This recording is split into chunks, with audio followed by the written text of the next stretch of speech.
কিয়ামতের ময়দান অবস্থিত হবে আর ওই কিয়ামতের ময়দানে সমস্ত ব্যক্তির হিসাব ও নিসাব সমস্ত জিনিস রাখা হবে। নবী মুস্তাফাকে জিজ্ঞাসা করা হলো, ইয়া রাসূলুল্লাহ, ইয়া হাবিবাল্লাহ, ওই আপনাকে ওই সময় পাওয়া যাবে কিনা? নবী মুস্তাফা বললেন যে আমাকে তিন জায়গায় খোঁজ করবে, আমাকে তিন জায়গায় যদি পড়ো, আমাকে তিন জায়গায় যদি তোমরা খুঁজতে থাকো নিশ্চয়ই তিন জায়গায় পেয়ে যাবে।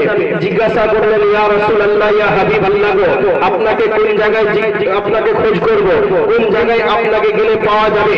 নবী মুস্তাফা বললেন যে শোনো, আমাকে ওই জায়গায় পাবে যে জায়গায় দেখবে মিজান রাখা আছে, ওই জায়গাতেও পাবে যে জায়গায় দেখবে আপনার সিরাত আছে, ওই জায়গাতেও পাবে যে জায়গায় দেখবে আমার গুনাহগার উম্মতরা, কামকার উম্মতরা যখন কষ্টের মধ্যে, সিদ্ধাতের মধ্যে, পিপাসার মধ্যে থাকবে, ওই সময় আমার গুনাহগার উম্মতকে সাউদে কাউসারের পানি পান করাতে আমি কাটুরা নিয়ে থাকবো, ওই সমাজেই খুঁজে যাবে, ওখানেও পাবে।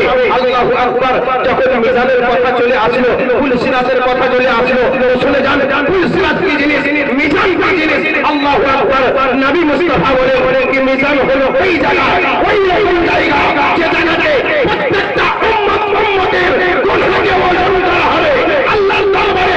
প্রত্যেকটা ব্যক্তি দুনিয়াতে কি করেছে, দুনিয়াতে কাজ করেছে, কি কর্ম করেছে, কিরকম ভাবে চলাফেরা করেছে, কিরকম ভাবে দেখাশোনা করেছে, দুনিয়াতে সমস্ত কর্ম, সমস্ত জিনিস তার ওই হাসরের ময়দানে, ফুলসিরাতের মাঠে, আল্লাহু আকবার, ওই সময় তার ওই মিজানের সময় সমস্ত নেকি ও পাপী, অর্থাৎ গুনাহ, পাপ ও নেকির যে সমতুল্য যে কাজগুলো থাকবে, যে নেকি কর্মগুলো থাকবে, ওই কর্মগুলো মিজানের আল্লাহতে